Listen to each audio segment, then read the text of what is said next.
nem só de pão vive o homem. As nossas considerações assentam-se inspiradas no comentário de Emmanuel, pela mediunidade de Francisco Cândido Xavier, na obra Fonte Viva, capítulo 18. Então, Emmanuel vai comentar assim um pedacinho do versículo, e nós vamos tentar trazer aquilo que o benfeitor comenta, também sob a inspiração daqueles que aqui estão conosco e sabem das necessidades de nós que aqui estamos.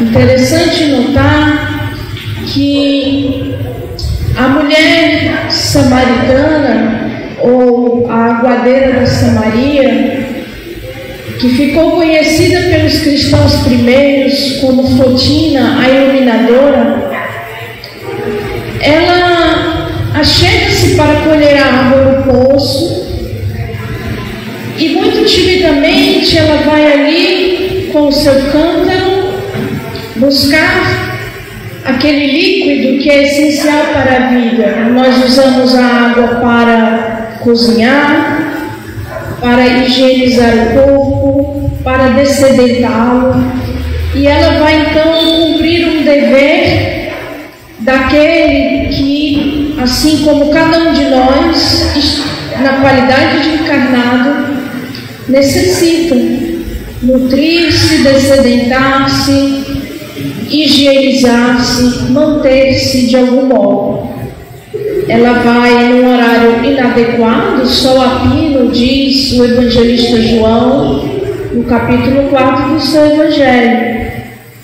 Ele diz que Jesus vinha da Judéia para a Galileia com os discípulos e chega na cidade de Sicar, na Samaria, à hora sexta.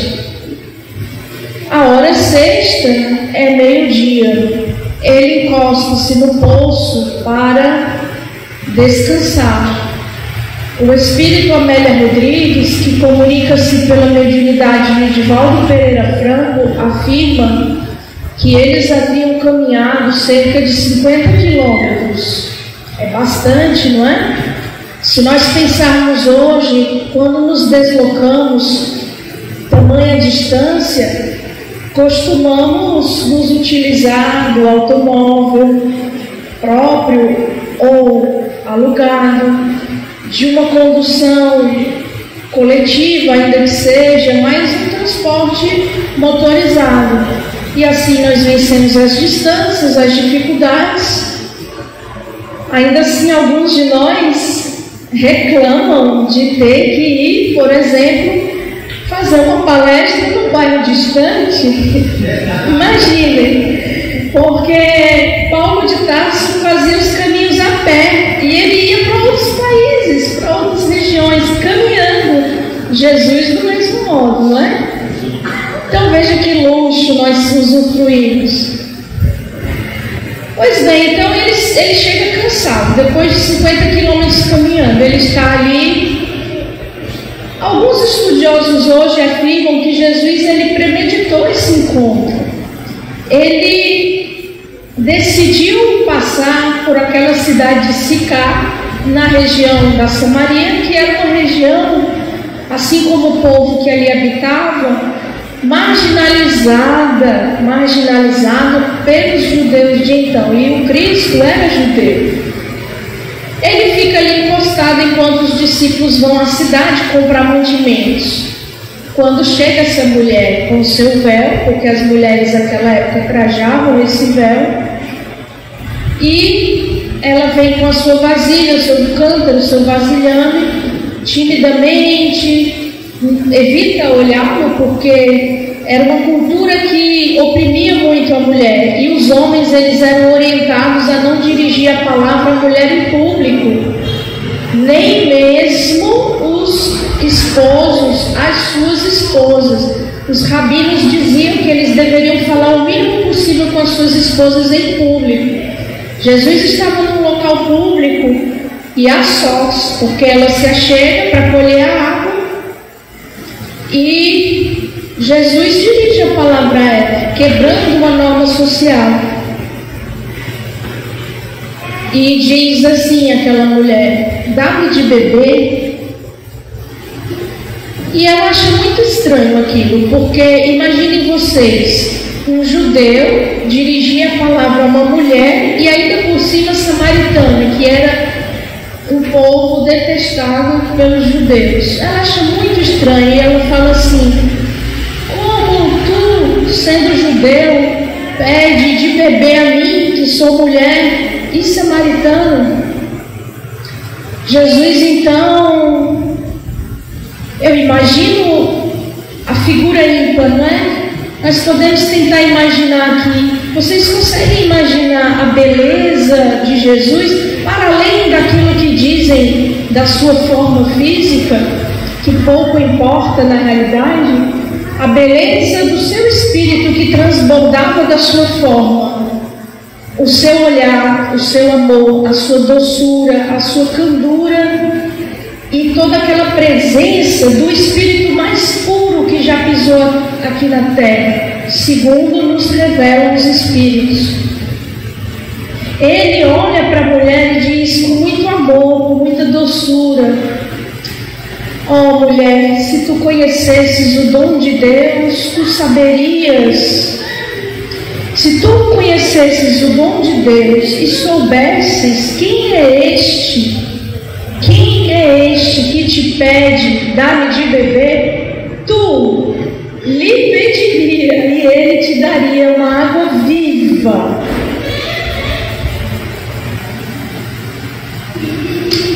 E continua Jesus: quem quer que beba desta água do poço, volta a ter sede, mas quem quer que beba da água que eu ofertar, jamais voltará a ter sede, e mais do que isso, se transformará em fonte de água viva para a vida eterna.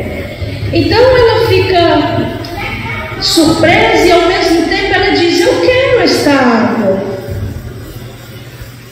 eu quero esta água.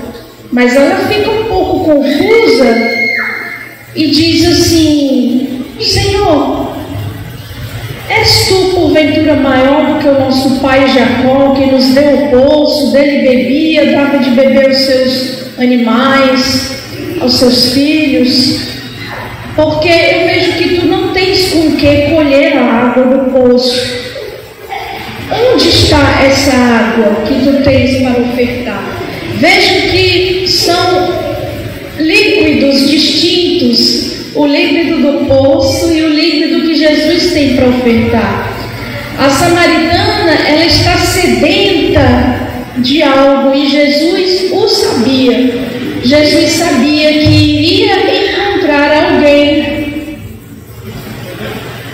repleto de dúvidas, de sofrimentos, de dores, de anseios insatisfeitos, alguém que tinha uma sede profunda de Deus, que tinha uma sede do líquido espiritual, da água viva, do pão do Espírito, porque não só de pão material vive o homem. Jesus delibera passar ali. E volto a dizer, também há pessoas que contam quantos estarão na casa espírita. Será que eu vou falar naquela casa porque são poucos que ali estão, né? Não é uma casa lotada, muito frequentada. Ora, Jesus decide fazer uma palestra para uma pessoa samaritana. Ele chega lá sabendo que ela tinha necessidade de alento, de fortaleza, de consolação, de alimento. Ela diz: Senhor, és porventura maior do que o nosso pai Jacó, que nos deu o poço, dele bebia, dava de beber aos seus filhos e ao seu gado? Porque tu não tens com que colher esta água. E aí é que ele repete e fala: esta água, quem a toma volta a ter sede, mas a água que eu dou descendente do Espírito. Ele não usa essas palavras, mas traduzindo, este diálogo ele é emblemático porque ele se refere exatamente a essa prioridade as necessidades do corpo, as necessidades do espírito ou da alma. E o trecho que Emmanuel comentará no livro Fonte Viva, capítulo 18, em que ele diz, repetindo Jesus, nem só de pão vive o homem, é exatamente para nos colocar ante as duas necessidades que precisam ambas estarem satisfeitas. O corpo com as suas demandas e o espírito igualmente com as que lhe dizem respeito.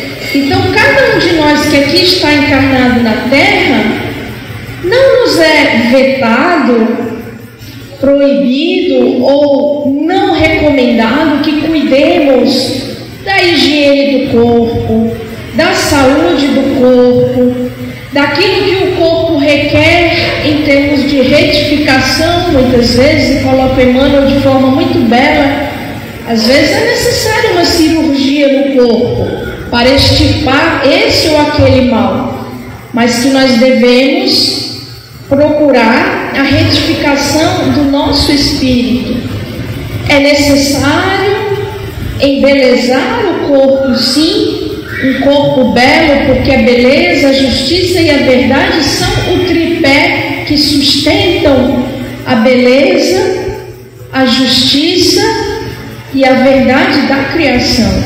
Então, isso são atributos, são características daquele que se eleva: justiça, amor, verdade, retidão, beleza, estesia. Deus é um esteta. Tudo em a natureza é belo. Então não é vetado a criatura embelezar o corpo, embelezar-se. Contudo, não pessoa samaritana. Ele chega lá sabendo que ela tinha necessidade de alento, de fortaleza, de consolação, de alimento. Ela diz: Senhor, és porventura maior do que o nosso pai Jacó, que nos deu o poço, dele bebia, dava de beber aos seus filhos e ao seu gado? Porque tu não tens com que colher esta água. E aí é que ele repete e fala: esta água, quem a toma volta a ter sede, mas a água que eu dou descedendo o Espírito. Ele não usa essas palavras, mas traduzindo, este diálogo ele é emblemático porque ele se refere exatamente a essa polaridade, as necessidades do corpo, as necessidades do espírito ou da alma.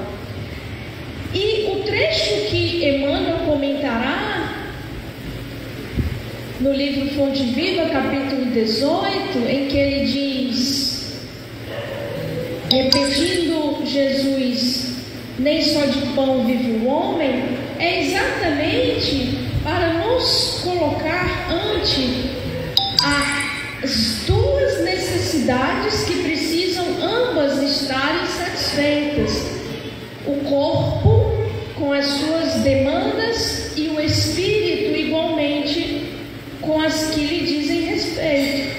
Então, cada um de nós que aqui está encarnado na Terra, não nos é vetado, proibido ou não recomendado que cuidemos da higiene do corpo, da saúde do corpo, daquilo que o corpo requer em termos de retificação, muitas vezes, e coloca Emmanuel de forma muito bela, às vezes é necessária uma cirurgia no corpo para extirpar esse ou aquele mal, mas que nós devemos procurar a retificação do nosso espírito.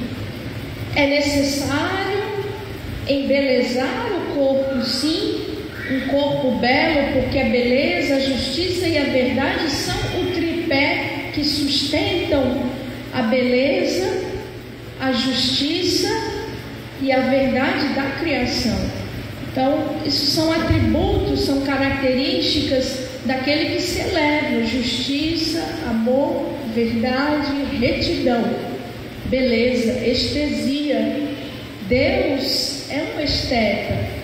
Tudo em a natureza é belo. Então não é vetado a criatura embelezar o corpo, embelezar-se. Contudo, não só de beleza física, ou daquilo que supomos ser a beleza física, porque nós criamos padrões muito próprios de estética, nos dará o sustento que a nossa alma carece e necessita. Então nós devemos ter o carinho, o cuidado com a nossa casa também física, aquele local em que nós somos convidados a estar na terra, aquela cidade, aquele país, aquela comunidade. É um local no qual nós vamos ali ter um cantinho para nos proteger do frio, das intempéries do clima. E aí nós nos esforçamos por cuidar daquele cantinho, mantê-lo asseado, limpo, belo, dentro daquilo que elegemos como belo. Mas, mais do que isso, é necessário cuidar da beleza e do asseio internos, da casa íntima, da casa moral, que cada um de nós tem, que é o seu refúgio. Porque na hora da tempestade, lembra o Cristo, ao fim do Sermão do Monte, na hora que vem e ele compara o seguir os ensinos dele, ouvi-los e praticá-los, como aquele que ergue a sua casa sobre uma rocha. Vem a tempestade, vem o vento, as tsunamis, os terremotos, as intempéries, e aquela casa fica firme, enquanto que um outro, que eu diria ser a maioria de nós encarnados aqui na Terra, escuta as palavras, acha-as belas, sedutoras, elas nos encantam, elas até nos descedentam a alma, nos nutrem como a água viva que Jesus oferta à samaritana. Contudo, quando nós distanciamos-nos da prática, nós estamos atentos ao pão material, ao pão do corpo, mas distanciados do alimento da alma. Então, essa grande mensagem que Emmanuel vem nos trazer: o corpo tem as suas necessidades, tem as suas demandas, e elas são legítimas, porque Deus não nos convocaria a estarmos encarnados na Terra se não fosse útil ao nosso espírito esse estágio aqui. Então esse estágio, ele tem um propósito, tem uma finalidade e tem uma utilidade que é sempre para o bem, para a felicidade, para a bem-aventurança de todos nós, criaturas de Deus. Então aquilo que nos mantém aqui, que nos sustenta, é necessário, é útil e também colabora para a nossa ascensão. Mas qual é a grande reflexão? É que não somente o pão que sustenta o corpo, no emblema de todas as necessidades corporais, sejam elas da vida em comunidade, da vida em família, da parceria afetiva com um cônjuge ou alguém que elegemos para jornadear conosco, nem só o trabalho que dignifica cada um de nós, nem só a oportunidade do serviço desinteressado, nem só a oportunidade de desenvolvermos a disciplina de todos nós por meio das atividades que elegemos, das atividades que escolhemos para realizar, que abraçamos, nem só aquilo que nos move ante as contingências que experimentamos, as situações que vivenciamos na carne. Tudo isso é importante porque desenvolverá em nós habilidades, qualidades, inteligência, tudo aquilo que possa fazer de nós um dia seres angelicais, que também passaram por esse estágio que estamos, os espíritos adiantados, superiores a nós, e mesmo os espíritos puros. Eles não tecem a sua pureza, a sua angelitude na inação, no ócio. Todos somos convocados a reencarnar, e em reencarnando nós vamos nos aprimorando e desenvolvendo o espírito que somos.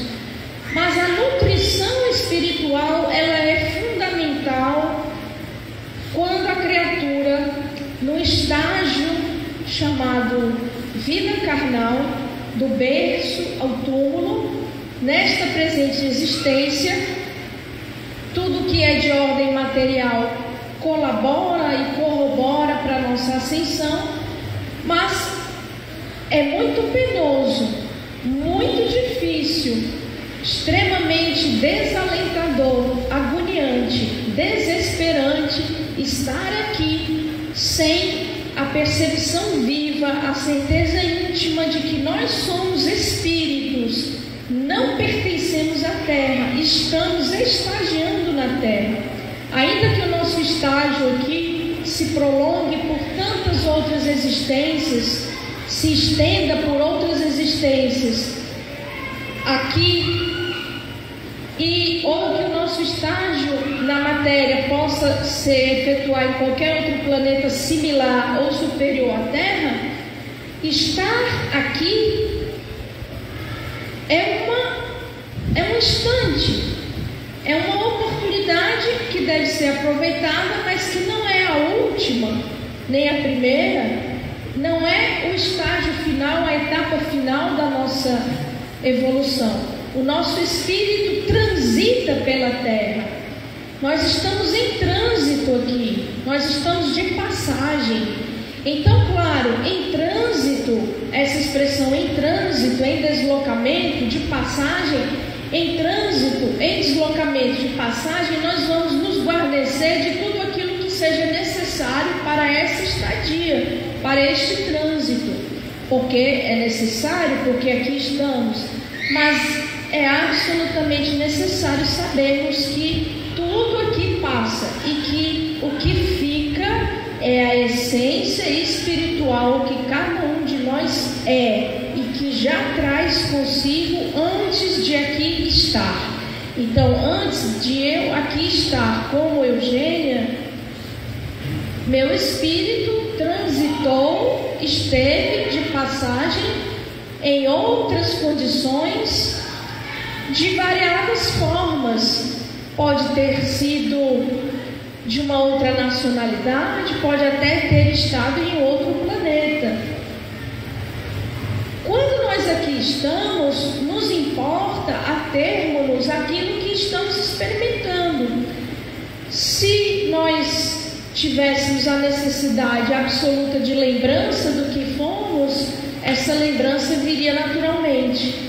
Como ela não vem, e os espíritos desvelam que essa lembrança às vezes é muito tormentosa, nós devemos aqui estar atentos às experiências que nós estamos vivendo aqui, sem um desejo infrene de saber o que experimentamos em existências passadas, e igualmente sem uma ânsia por prever as nossas existências futuras, ou uma ânsia, o que é pior, de nos desvencilharmos rapidamente dessa existência para logo estarmos na pátria dos espíritos, no mundo espiritual, que não nos exigirá aquilo que a vivência carnal exige. Porque alguns de nós acham tão penoso aqui estar, e na certeza da imortalidade desejam apressar este retorno, e isso é um equívoco também.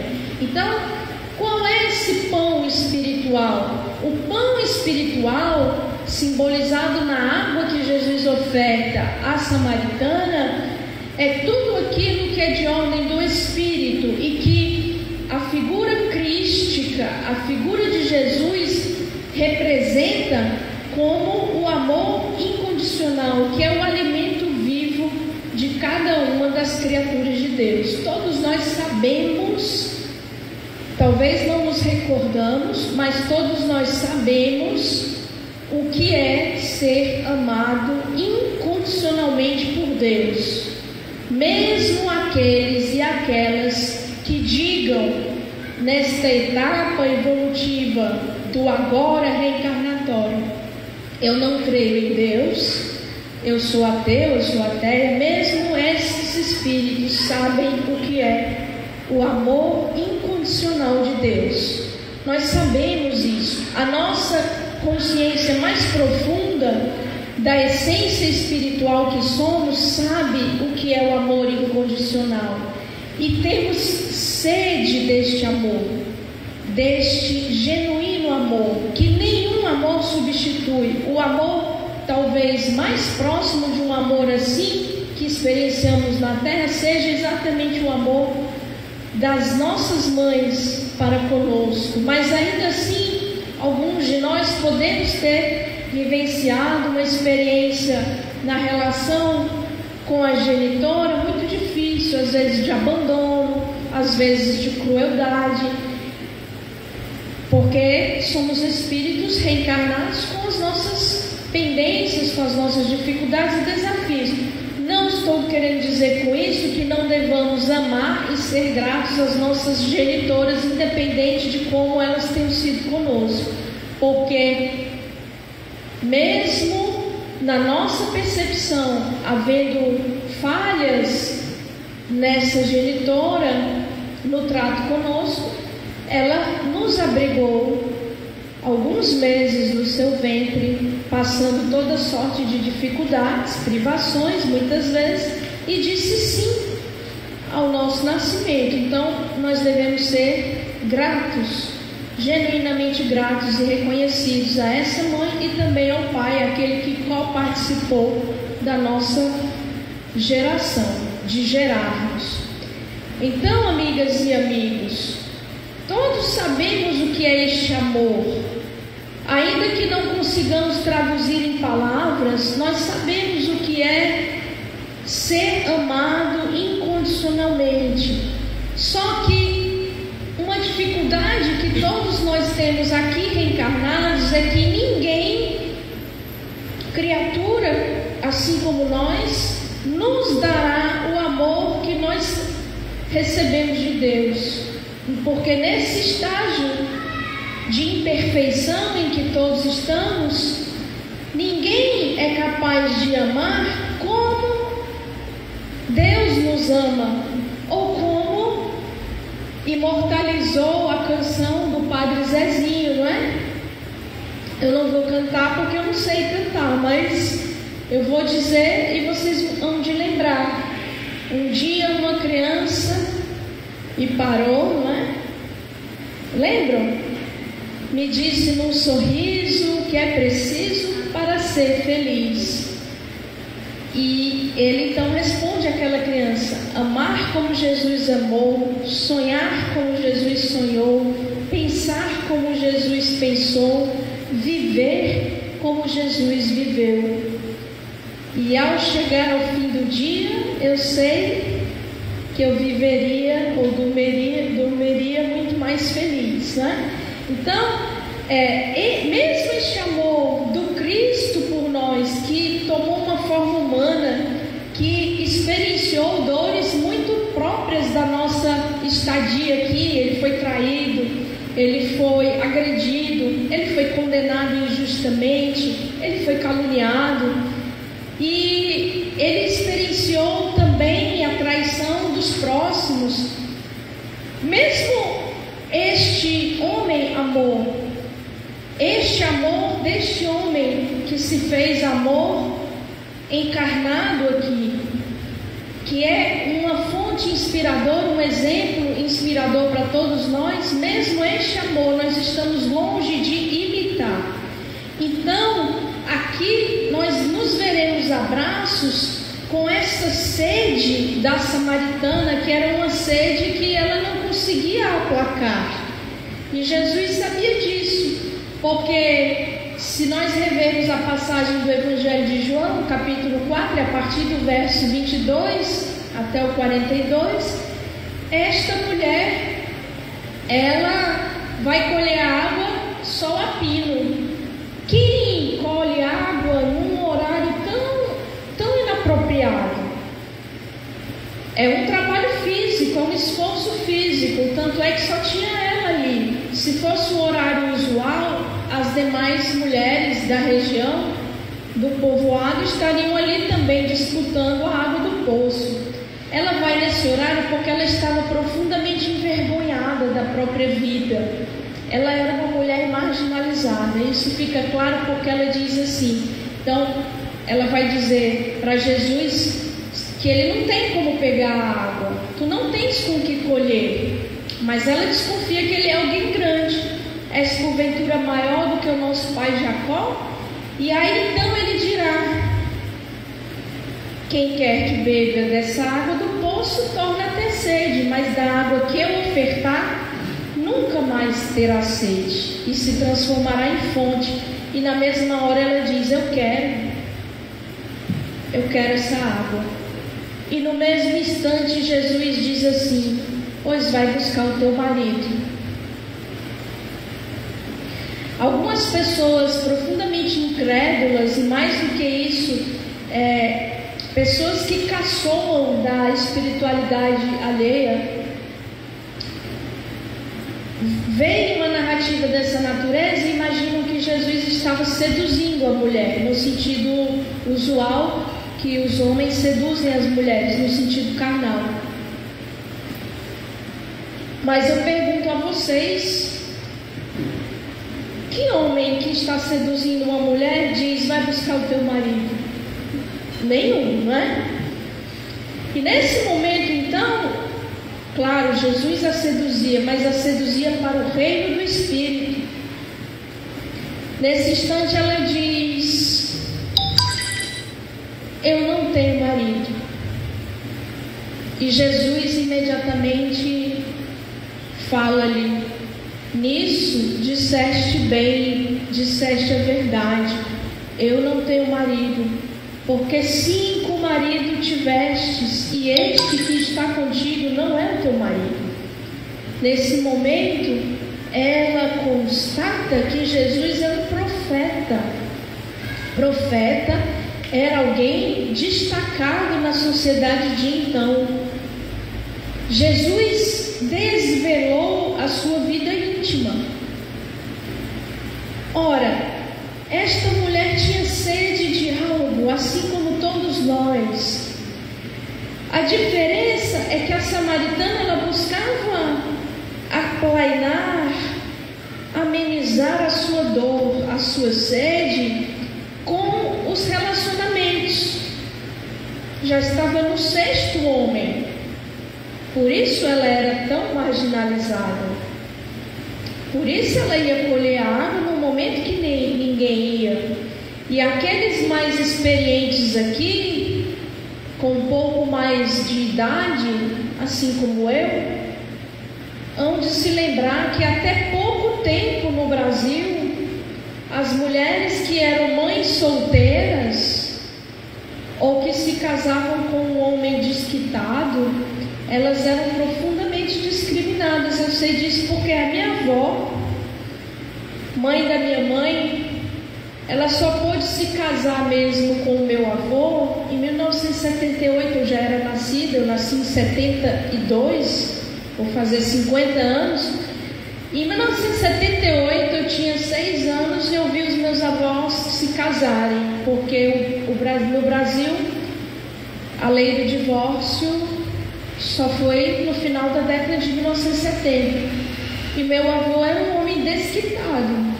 E a minha avó conta que ela andava na calçada e as mulheres mudavam de calçada quando ela ia passando, porque ela era uma mulher casada com um homem desquitado. E aí a gente vê que o preconceito de hoje, ele não é nada na frente do preconceito daquela época. Porque naquela época em que Jesus viveu, a mulher, ela era tão desvalorizada, tão oprimida, que nem mesmo usufruir da religiosidade de então ela podia.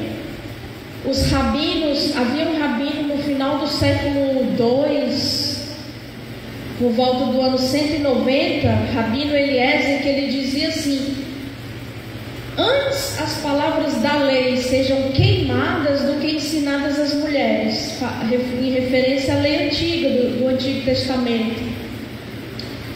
Quem quer que ensine as palavras da lei à sua filha, ensina-lhe obscenidades.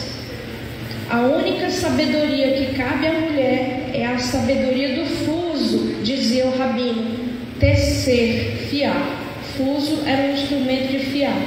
A mulher mulher, ela não podia estar no templo de Salomão em Jerusalém se ela estivesse no período do menstro. Portanto, uma vez ao mês, a mulher ela não podia estar no templo, porque era considerada impura. E se estivesse gestante, grávida, e desse à luz a um bebê do sexo masculino, ela ficava 40 dias sem pisar no templo, porque era considerada impura.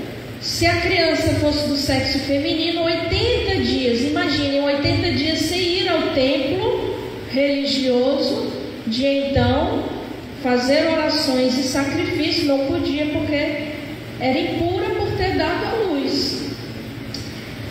Daí nós conseguimos entender por que é que Jesus nasce numa estrebaria. Porque Maria gestante com José, eles não eram aceitos em nenhuma hospedaria de Belém. Não é porque não houvesse vaga, porque Belém era uma cidade muito insignificante. Era porque ela estava à beira de ter um filho, e a mulher parturiente, a puérpera, era considerada impura. Vejam só que absurdo, né? Era uma situação muito difícil a da mulher naquela época. Então hoje foram muitas conquistas, mas o que queremos dizer é o seguinte, é que para além das circunstâncias que cercavam a vida daquela mulher sofrida, Jesus decide sair da Judéia para a Galiléia e passar ali para levar-lhe o pão espiritual, porque nem só de pão material vive o homem. Possivelmente não lhe faltava o pão do corpo, mas faltava-lhe certamente o pão do Espírito.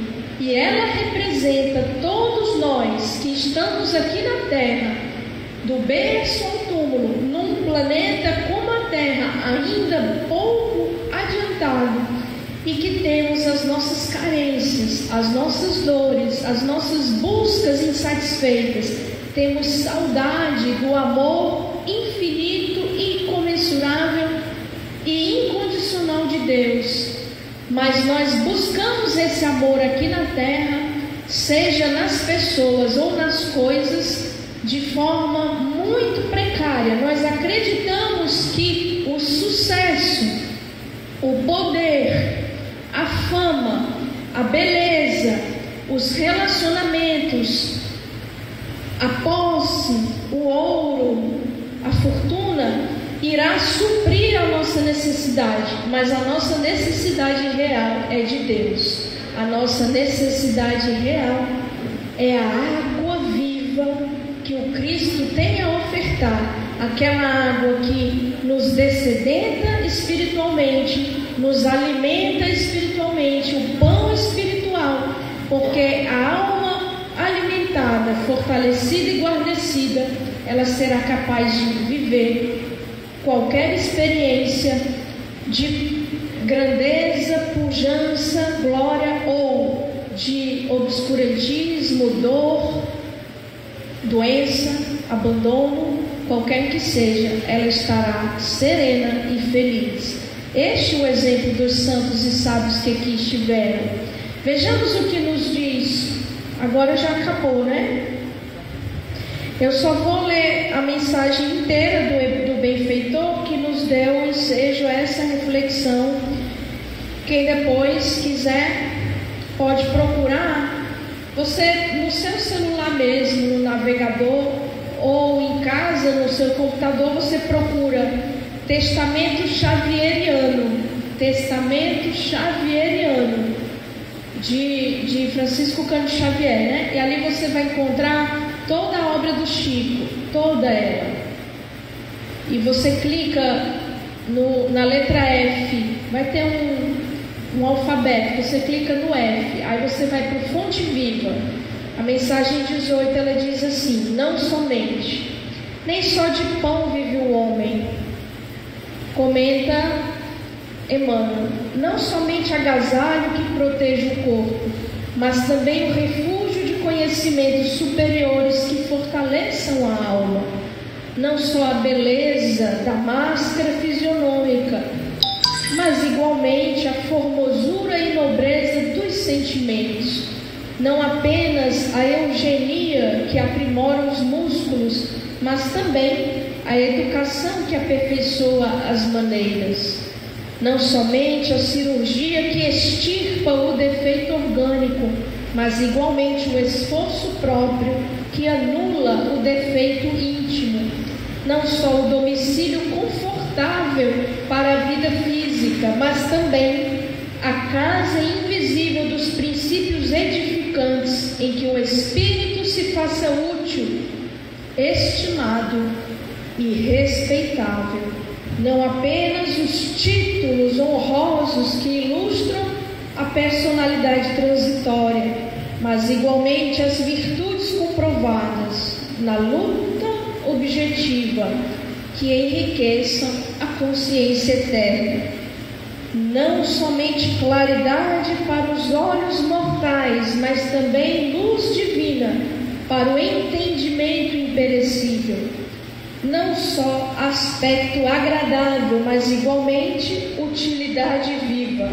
Não apenas flores, mas também frutos. Não somente ensino continuado, mas igualmente demonstração ativa. Não só teoria excelente, mas também prática santificante. Não apenas nós, mas igualmente os outros. Disse o Mestre: nem só de pão vive o homem. Apliquemos o sublime conceito ao imenso campo do mundo. Bom gosto, harmonia e dignidade na vida exterior. Tudo isso é legítimo.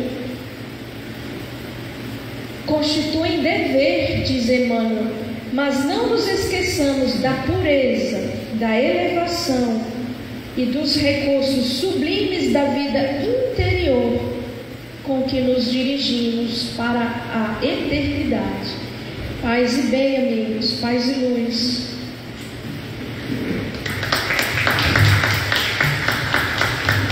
Obrigado, gente.